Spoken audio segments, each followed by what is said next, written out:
তাকেই বলে, মহিলা তাকেই বলে যে নিজেকে আড়াল রাখে, যে নিজেকে গোপন রাখে, যে নিজেকে লুকিয়ে রাখে, যে নিজেকে পর্দায় রাখে। আল্লাহ তাআলা আমাদেরকে বোঝান। চলেন তর্জমাটা শুনে তাইলে কথা শেষ।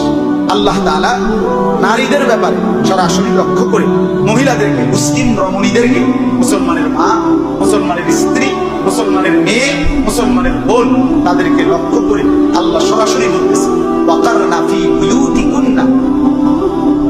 22 নম্বর পারা 33 নম্বর সূরা, সূরা আহজাবের 33 নম্বর আয়াত। আল্লাহ কি বলে দেখেন, একজন মুসলিম নারীর করণীয় কি, কর্তব্য কি। ওই যে বললাম যে বানাইছে তিনিই বলে দিবেন, মনে আছে এই কথাটা? এ আল্লাহ বলে দিচ্ছে, ওয়াকারনা ফি বুয়ুতিকুন্না, তোমরা মুসলিম নারীরা অবশ্যই তোমাদের ঘরেই অবস্থান করো। কোথায়? তাহলে মুসলিম নারীর জন্য তার ঘরেই তার ঘরেই তার পবিত্র জায়গা, তার ঘরেই তার ইজ্জতের জায়গা, তার ঘরেই তার সম্মানের জায়গা। 2 নাম্বার, ওয়ালা তাবাররাজনা তাবাররুজাল জাহিলিয়াতিল উলা। আল্লাহ বলেন, হে মুসলিম নারীরা, যদি একান্ত কারণ, ঘরে থাকার মানে হলো ঘরের মধ্যে একবার ফেরেক মাইরা দাও না, কথা বোঝেন, আলমারির ভিতরে রেখে দাও। অর্থ হলো একান্ত প্রয়োজনে নারী বাইরে যাইতে হবে, কখনো স্বামীর বাড়ি, কখনো বাবার বাড়ি, কখনো হসপিটাল, কখনো পেরেশানি, অথবা এমন কোন নারী জ্ঞান অর্জন হোক, দুনিয়ার যেই কোনো বিষয়। আল্লাহ বলেন, যদি বিশেষ কোনো যৌক্তিক প্রয়োজনে বাইরে যেতেই হয়, তো আল্লাহ বলেন অজ্ঞ নারীরা, মূর্খ নারীরা যেভাবে বেপরদা চলে, এইভাবে তোমরা বের হইও না। জাহিল, অজ্ঞ, মূর্খতা যুগের নারীদের মতো সেজে গুজে রঙে ঢঙ্গে বের হয়। এই জন্য মনে রাখবেন, সমস্ত বেপরদা নারী মূর্খ, সমস্ত বেপরদা নারী কি বলেন না, মূর্খ। 3 নাম্বার, আল্লাহ বলেন ওয়া আকিমনাস সালাহ, মুসলিম নারীরা 5 ওয়াক্ত নামাজ আদায়। 4 নাম্বার, ওয়া আতিনাস যাকাত, বছর শেষে হিসাব করে যাকাত দাও। 5 নাম্বার, ওয়া আতি'নাল্লাহ ওয়া রাসূলা, জীবনের সব কাজে, সব বিষয়ে আল্লাহ এবং তার রাসূলের আনুগত্য করো।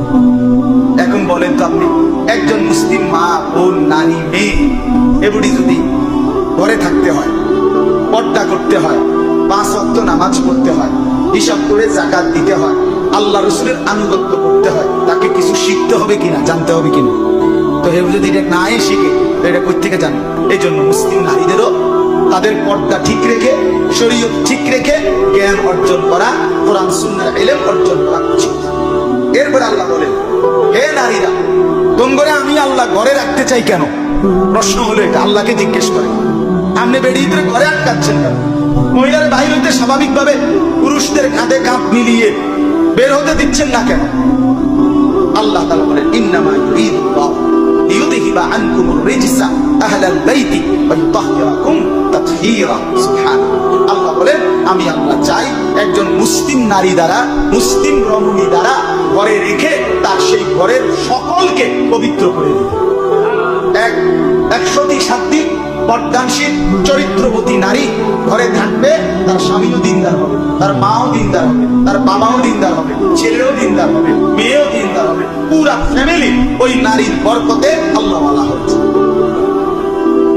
আল্লাহ তাআলা এরপরে আয়াতে বলেন, ওয়াযকুরনা মা ইউতলা ফি বুয়ুতিকুন্না মিন আয়াতিল্লাহি ওয়াল হিকমা।